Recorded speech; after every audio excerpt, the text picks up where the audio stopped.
এত বড় একটা ইভেন্ট, সাংবাদিক পুলিশ ছাড়া আর কেউ নাই কেন? বৈশ্বিক ক্রিকেটের বৈশ্বিক আসরের কোনো একটি শিরোপা কক্সবাজারের প্রদর্শনী হবে, এটি কক্সবাজারবাসীর জন্য কিন্তু গৌরবের বিষয়।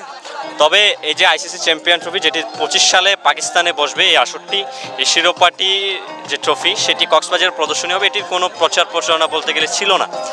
যার কারণে এখানে গণমাধ্যম কর্মী, সাংবাদিক এবং গুটি কয়েক পর্যটক ছাড়া আর কেউ নেই। এটি যদি প্রচার প্রচারণা হতো যে ট্রফিটি কক্সবাজার প্রদর্শনী হবে, তাহলে আমার মনে হয় এখানে আমরা দাঁড়াতে পারতাম না, কারণ এত বেশি মানুষ হতো। কারণ আপনারা জানেন কক্সবাজারের মানুষ, তারা ক্রিকেট প্রেমী মানুষ। যেহেতু প্রচার প্রচারণা হয়নি, তাই এখানে গণমাধ্যম কর্মী, সাংবাদিক এবং গুটি কয়েক পর্যটক ছাড়া আর কেউ নেই।